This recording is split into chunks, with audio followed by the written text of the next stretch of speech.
Hi, welcome back to my channel. Today is finally September and I'm getting into the fall mood. Even though it is not feeling like it, I threw on a sweater.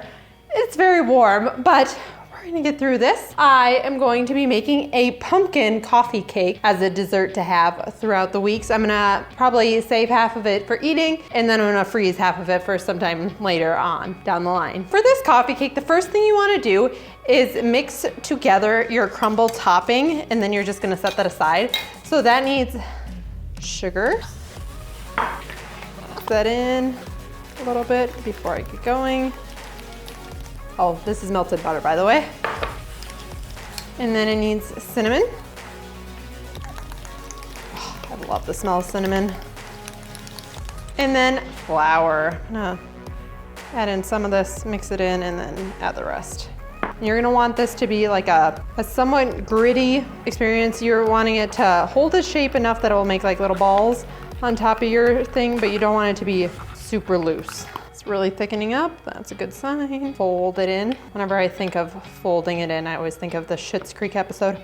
Fold in the cheese. How do you fold in the cheese? I don't know, just fold it in. This is one of my favorite TV shows. Oh yes, this thing. Definitely becoming the right consistency.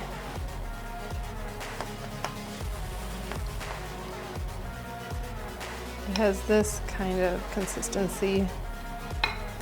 And we're gonna just set this aside. And then we're first gonna mix together all of our dry ingredients. So I'm gonna get a bigger bowl, add my flour, my pumpkin spice seasonings. Love all the cinnamony, warm spices that are around this time of year. We're gonna get some baking soda and some baking powder. And finally, a little bit of salt.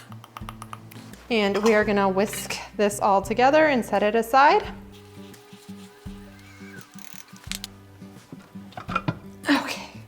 Up next, you're gonna wanna get out a mixer. You can use a handheld mixer. I'm gonna be using my stand mixer. And I'm gonna use my paddle attachment. Okay, and now that I have this all set up, the very first thing you're gonna do is cream together your butter and your sugar until it's light and fluffy. So I'm gonna throw that in here and let it go for like 2 to 3 minutes until it has the right texture. Make sure as you're doing it, you are pausing it every once in a while to scrape off the sides as well. Okay, this is looking good. I'm gonna scrape down the sides. And then we're gonna incorporate the eggs one by one as it's in, but in the meantime, I forgot I need to turn this on to 350. Okay, so got my eggs. Just wanna go until they're fully incorporated. Okay, and then you want that to incorporate all together. Okay, and now we're gonna add our vanilla, our sour cream, and our pumpkin. Trying to get it all out as much as possible. And we're gonna mix all of that together as well. Turning a beautiful orangey color. Oh, and I'm really starting to smell that pumpkin. Love fall in all its scents. So back home in Minnesota, I would say that summer was always my favorite because I always loved the heat and I did not like the cold. But out here, my favorites are probably gonna be fall and spring because it's a very warm summer. It still is summer, what am I saying?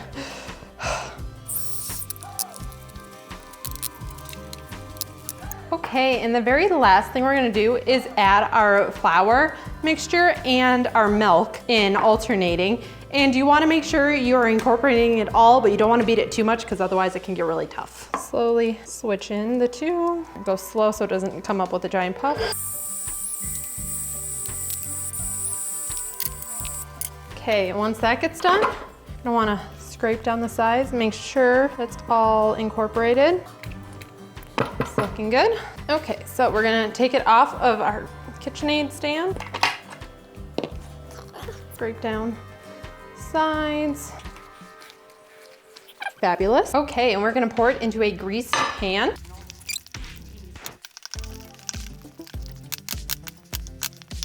Okay, and then you're gonna wanna spread it out evenly. The oven's all ready. That was almost perfect timing. Okay. And last but not least, we need to put on our streusel topping. So I'm gonna give this a little bit of a mix up. I feel like this is a lot. Probably should have halved it. Oh well, this is usually the best part anyways, but it's a lot of sugar. So I would say if you're making this at home and you wanna take out a little bit, just sprinkle this all on top evenly. This is looking so good, and it smells great too. I can't wait until my whole house will smell like this as it's baking.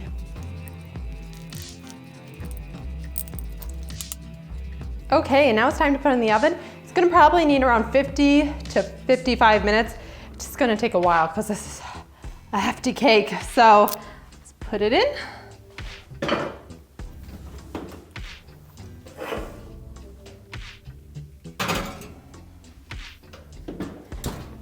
And I will check in with you in about 50 minutes or whenever it's done. Okay, it is done. I let it bake for about an hour. It did take a little bit longer for the center to be completely done. You just wanna check it with the toothpick to make sure it comes out clean. You wanna let it cool for about 15 minutes. I let mine cool for even longer than that, just so it can completely set up.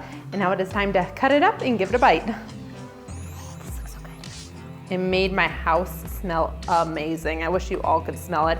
It's cinnamony and just smells like fall in here. Oh, love it. This looks delicious. Oh, got a spatula. There we go. Oh, this looks so good. Still warm on the inside. Let's give it a bite. Make sure I'm getting a little bit of the crumble and then also the cake part. Oh.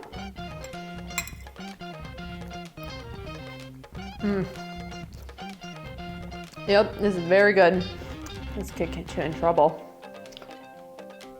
The flavor is wonderful. It has the perfect amount of spice. It has that pumpkin feel that makes you feel like it's fall. Actual cake part is very moist and very fluffy. It's even better that it's still warm. And then the streusel topping adds a great bit of crunch on top, so it makes all the textures really work really well together. I am very impressed with this, and I'm very happy that it is coming into the fall season. I love all the cooking and baking that comes along with the fall season, so I'm very excited to share with you some of that. So if you like this kind of content, make sure to like and subscribe, and I will see you in the next video.